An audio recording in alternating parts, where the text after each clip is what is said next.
Merry Meet! Thank you so much for joining us today. We are working a psalm spell today, and today we are working Psalm 141. Now, Psalm 141 is very often used to overcome fears, but it's also, interestingly enough, in magic, used for success in magic. So you can use it for success in any magical undertaking and also for success in magic in general. So let's use it for that today. Let's use magic to make our magic more successful.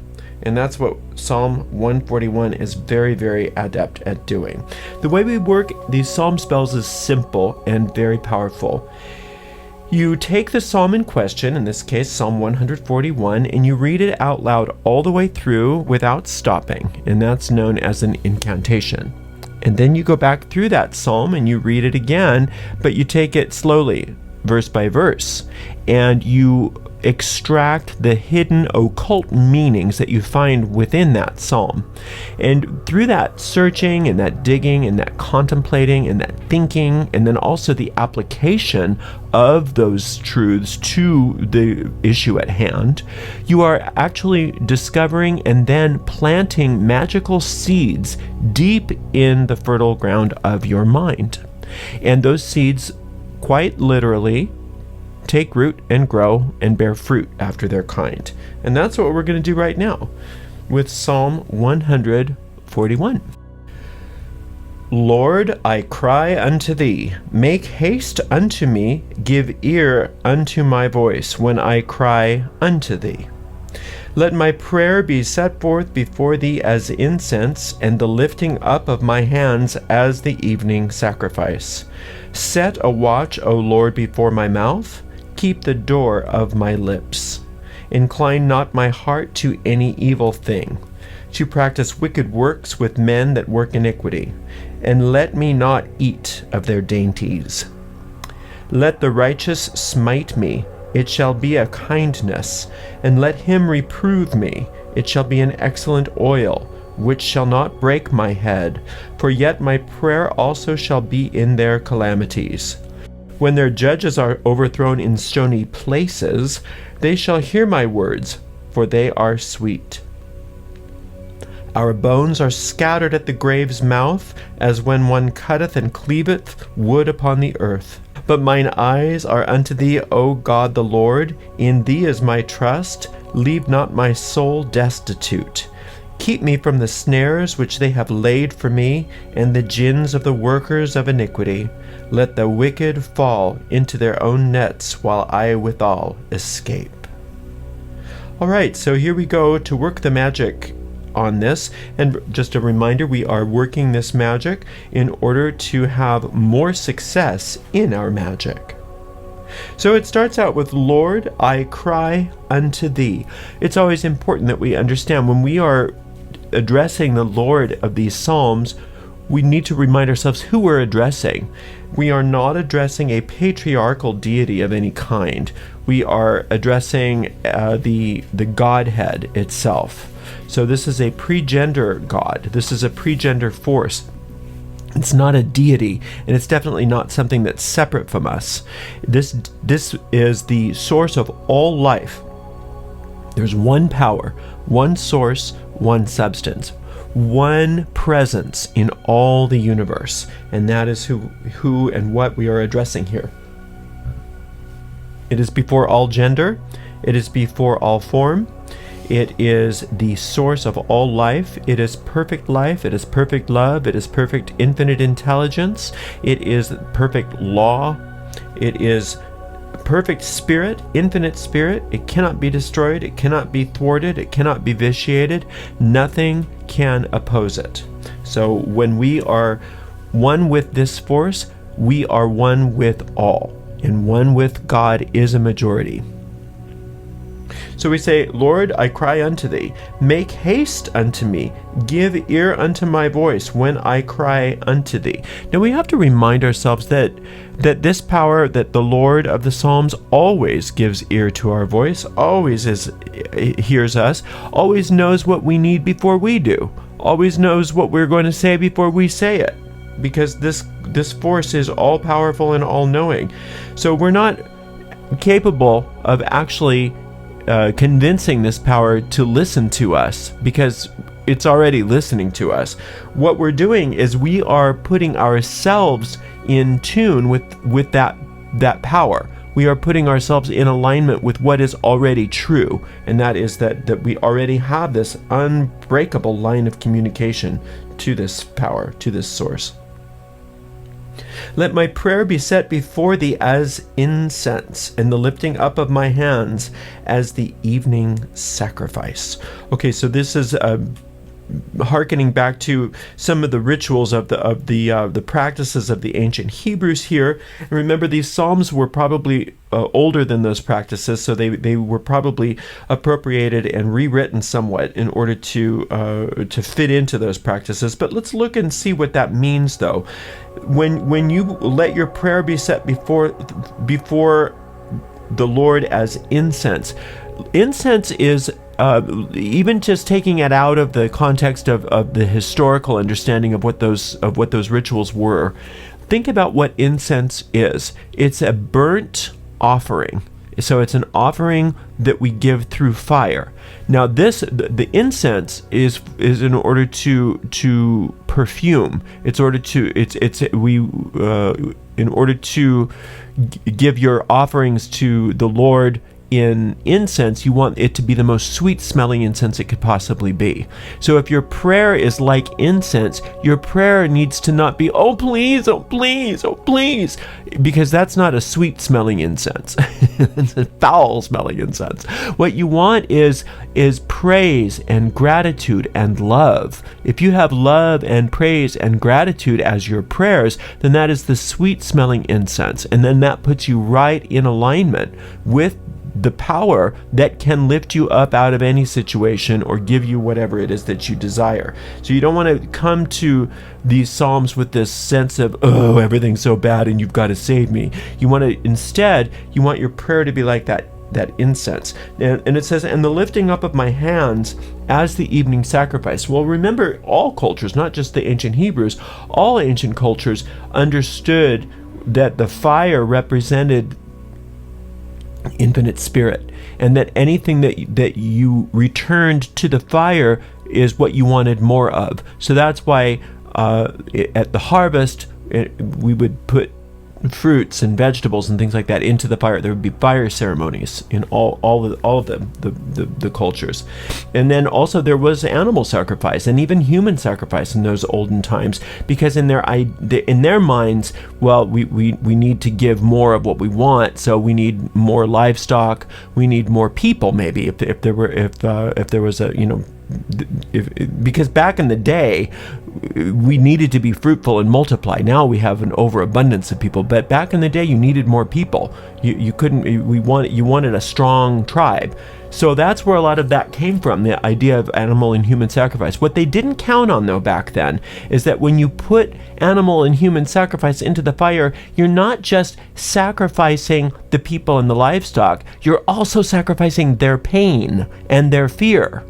So that's the downfall of a lot of those old cultures, was the giving of the wrong thing to the fire, and they got back more of that pain and that fear, right? So you got to be careful of how you lift up your hands as the evening sacrifice. Make sure that you're lifting up your hands to only give that which you want more of return to you. You don't want to come before the Lord with this feeling of like, oh, everything's horrible. You want to keep that sacrifice pure.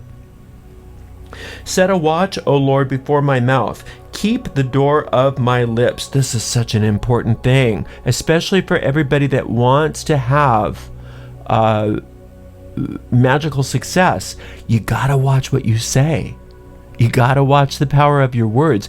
A spell is always words. Now, the deep mind doesn't understand, oh, okay, only when certain words are spoken am I supposed to listen? No, if you're asking for more power, all your words are going to have power. So you got to watch it. If you want to create more power, you got to watch how you're using your words. So you're asking, please set a watch before my mouth and keep the door of my lips.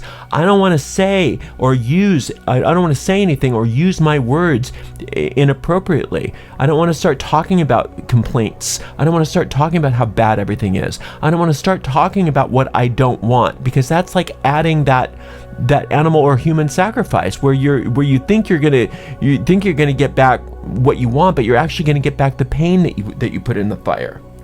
And that's not God punishing you, that's you misusing your words. Incline not my heart to any evil thing. So your heart, not necessarily your physical heart, not even your heart chakra is it talking about here. It's talking about the depth of your deep mind. That's an ancient Chaldean symbol, the heart. That's where it comes from, is Chaldea. That the idea of your heart was where your soul sat. And so this idea of incline not my heart to any evil thing. Don't allow me to believe in anything evil. Don't allow me to waste my energy on anything that's not righteous.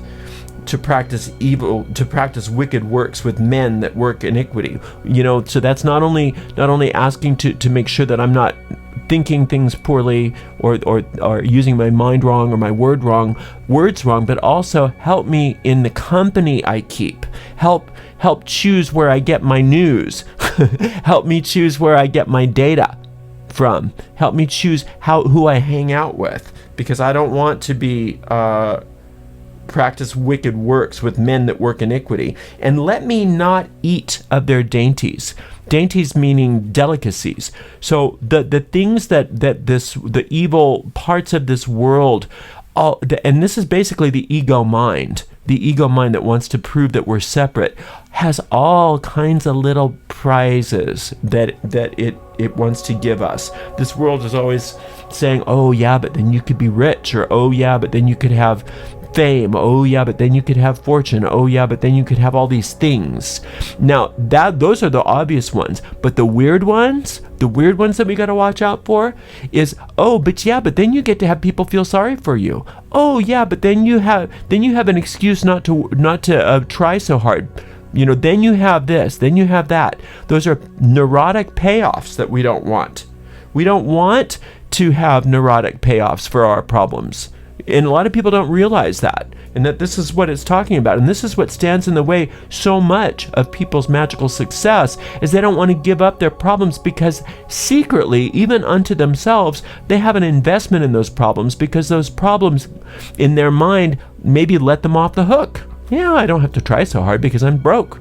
Or, yeah, well, I get to have people feel sorry for me, and that's something that I want to keep, so I don't want to get too successful, because then people won't feel sorry for me. I don't want to get well, because then I won't have all the sympathy. Those kinds of things. Now, a lot of this stuff is so under the level of your consciousness that you don't even realize that you're thinking those things.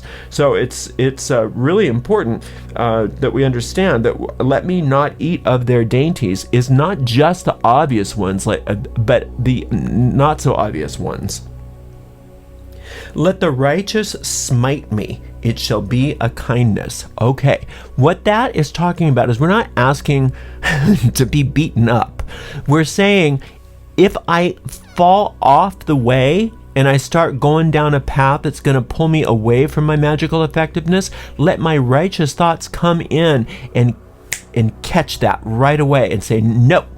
And just smite those thoughts, smite those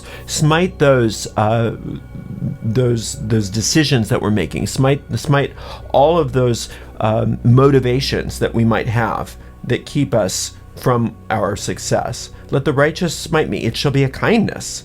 And let him reprove me, it shall be an excellent oil. So we want to have the infinite intelligence constantly giving us that feedback. And that's why it's so important that we come back to meditating and prayer and our daily magical practice every single day, because that's where we come into that sort of like schoolhouse where our inner teacher is showing us, yeah, you did this great. Now let's not do that anymore. Let's do this, but not that.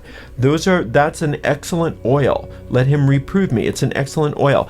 You know that, like if you're studying piano and the piano teacher says, oh, that's so great. Oh, it's so great. Even though you're making mistakes, No, you want to be reproved. You want to say, you hear that piano teacher say, no, not like that. Don't use that fingering, use this fingering. There, that's good, right? And that's the kind of thing that we want from our inner teacher. So it shall be an excellent oil which shall not break my head. So it's going to be good for me. It's not going to break me. It's good for me to be corrected by my inner teacher. For yet my prayer shall also be in their calamities. For yet my prayer shall also be in their calamities. So if there are calamities that are occurring outside of us, our prayer is inside of that even. So it won't touch us. We don't have any investment in the calamities that we see in the world, in the manifest world. We're not going to get hooked by it. We're not going to get pulled into it. We're going to understand what it is, and we'll be there to be helpful. We'll be there to be a help to the people that are going through calamities, but we're not going to get pulled under the calamities. We're not going to get pulled out of our posture. We want that posture of the magus. We want that posture of the adept, that witch or that wizard, that wise person that is powerful in the midst of anything, even calamities. When their judges are overthrown in stony places, they shall hear my words, for they are sweet. So when the righteous judges are overthrown in stony places, they shall hear our words, for they are sweet. What this means to us is that for in our purpose today anyway, when things appear to be not working out for us, our incantations, our spells, our workings will be like a balm to those things, to those parts of our minds, to those parts of us which are used to things not working out for us. We have new ways of handling things because we have this adeptship that we're finding. So whereas before, when we had calamities and things like that, and judges were overthrown and things just didn't work out for us, we just went, I don't know, I guess it's just my lot in life. But now we're saying, wait a minute, no, I'm learning how to be a magical adept, and I have constant ability to check in with an inner guide that'll show me right where to go and what to do and what to say. And so those parts of our minds which are still at odds are going to be are going to rejoice at our new words that we send to them, because they shall hear my words, for they are sweet. Our bones are scattered at the grave's mouth, as when one cutteth and cleaveth wood upon the earth. So to have your bones scattered at the grave's mouth is, you want the old, that which can die part of you. No, we're not talking necessarily about your body, but those parts of our mind that are dedicated and committed to the mortal world. We call it the mortal part of our minds. We want those bones scattered at the grave's mouth, as when one cutteth and cleaveth wood upon the earth. We want those things to be chopped up. All those old thought forms that are so bound up with the mortal world and our mortal mind, those kinds of thought forms are the ones that are always constantly thinking about how things can't work out for you, things that won't work for you, the reasons why you can't be powerful over circumstances, the reasons why problems are necessary for you, the reasons why this illness can't be cured, or the reason why this financial problem cannot be overcome, or the reasons why this relationship cannot be healed, or whatever you're working your magic on. So we want those thoughts to be like bones scattered at the grave's mouth, as when one cutteth and cleaveth wood upon the earth. Just chop it up. But mine eyes are unto thee, O God the Lord. In thee is my trust. Leave not my soul destitute. What a powerful, powerful verse there. Mine eyes are unto thee, O God the Lord. So when we're talking about our eyes, really we're not talking so much about our physical eyes, although those will also be unto God. We're talking about our inner sight. That means what we're attracted to, what we're interested in, where our gaze naturally falls. If you start looking and just noticing the things that you're interested in, do you stop on the channel where there's the violence? Do you stop in the bad? Do you read the really bad news article first because the good news article is not that interesting to you? Are you hooked by the new gossip rather than hearing about somebody's great success? Right? So that's our eye. Now our eye. Those are our eyes. Those are our inner eyes. But now our eyes are unto thee, O Lord. So that's what we want, is the good. That's what we want, is God's will. We don't want that old ego will anymore. We want God's will. And God's will is a true will, because our will, as it is part of God's will, is our soul's will. And our soul's will has all the power. Has all the power to do all of the things that we desire to do, to be, and to have. And the reason why we want this magical power is because our soul already is a magical being and is already living the magical life that we desire. So if we can have our eyes be only on God, and that God is our trust, our soul will not be left destitute, because our soul isn't destitute. Our soul was created by God. Our soul was created by infinite abundance itself. The only time our soul can feel destitute is when we are using our eyes to be attracted to everything that's not real, that's not true.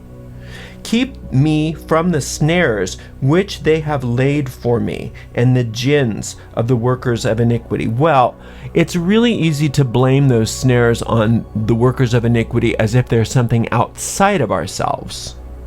And it seems like they are outside of ourselves sometimes. But the truth is, we laid those snares. We set it up. We're the ones that had the problems. So all of those enemies that we think that we have to overcome, we put them there. We peopled our lives with every little thing that's going on here. And for whatever reason, there's a lot of reasons why we could have done that. And a lot of those reasons had to do with when our eyes were not unto God, that our eyes were only interested in problems and proving how bad we are, and proving how bad the world is, and proving lie after lie after lie, whatever lies we were coming up with for ourselves. That's before our eyes were unto God, as we just described in the last verse. But now, keep me from the snares which they have laid for me, meaning these thought forms, these errant thought forms, and the gins of the workers of iniquity. Those workers of iniquity are all those thought forms that we have that are self-destructive. And you know that you're self-destructive. Everybody has self-destructive tendencies, but not anymore. Why? Because we are using this psalm so that our magic overcomes self-destructive tendencies, so that we can focus our magic on getting all the good that we are here to get, and to live, and to give, and to experience, and to share with each other here. Okay, let the wicked fall into their own nets let the wicked fall into their own nest, whilst that I withal escape. So when your eyes are onto God, like we described, you can't get ensnared. You will escape every single net. And when you pull your attention and your life force, because whatever you put attention on, you're giving life to. So when you pull your attention away from all of the wicked thought forms within your mind that you just don't even realize that you're attracted to all the time, when you pull your attention away from those, evil just destroys itself, because it falls back into the native nothingness from whence it came. Because it no longer has you giving life force to it. It has no life of its own. It has no life force because God didn't create it.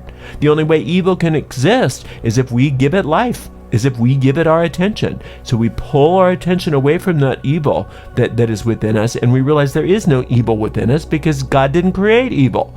So we don't have evil, so we're no longer attracted to these unnatural thoughts. We are no longer attracted to thoughts of guilt, and we are no longer attracted to thoughts of fear, and we are no longer attracted to thoughts of vengeance, and we are no longer attracted to thoughts of poverty, and we are no longer attracted to thoughts of destitution, and etc., etc., etc. Those things no longer have the hooks.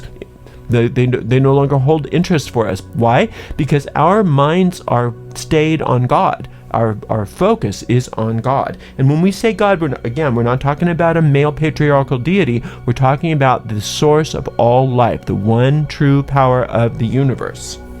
And that's what we do. We just sit and we do this again and again and again until we start seeing the results that we want. And then once we start seeing the results we want, we let it go. We leave it alone and we go on to the next thing. And that's how we work these psalms. And it's just a wonderful way of working magic. And I hope that you come back to this psalm again and again and again. And I appreciate you being here with me today. I can't wait to work with you again. And until that time, blessed be.